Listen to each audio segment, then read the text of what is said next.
విద్యార్థులు క్రీడల్లో పాల్గొంటే ఆత్మస్థైర్యం వస్తుందని కర్నూలుకు చెందిన ప్రముఖ గ్యాస్ట్రో ఎంట్రాలజీ వైద్యులు శంకర్ శర్మ అన్నారు. కర్నూలు అవుట్డోర్ స్టేడియంలో కర్నూలు జిల్లా అంతర్ పాఠశాలల హ్యాండ్బాల్ టోర్నమెంట్ను డాక్టర్ శంకర్ శర్మ ప్రారంభించారు. ఈ పోటీల్లో పాల్గొనేందుకు జిల్లాలోని ప్రభుత్వ, ప్రైవేటు పాఠశాలల క్రీడాకారులు పాల్గొన్నారు.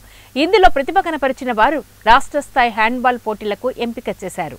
ఈ సందర్భంగా డాక్టర్ శంకర్ శర్మ మాట్లాడుతూ కర్నూలులో క్రీడలు ఎక్కువగా నిర్వహిస్తున్నందుకు హర్షాన్ని వ్యక్తం చేశారు.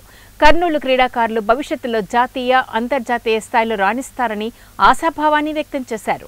విద్యార్థులు క్రీడల్లో పాల్గొంటే గెలుపు, ఓటములను సమానంగా తీసుకుంటారని అన్నారు. కర్నూలు దేశ పటంలోకి ఎక్కుతుంది. ఈవెన్ ఇంటర్నేషనల్ లెవెల్లో కూడా ఇక్కడి నుంచి క్రీడాకారులు తయారవుతారు. భవిష్యత్తు చిన్నపిల్లలది మనకన్నా ఎక్కువ.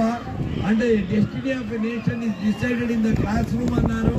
స్పోర్ట్స్ ఆడడం వల్ల ఏం జరుగుతుంది అంటే, ఒకటి వాళ్ళలో అటెన్షన్ స్పాన్ పెరుగుతుంది, 2 క్రమశిక్షణ పెరుగుతుంది, 3 దీనివల్ల వాళ్ళ దేహ దారుఢ్యం పెరుగుతుంది, వాళ్ళ మెంటల్ స్టామినా పెరుగుతుంది.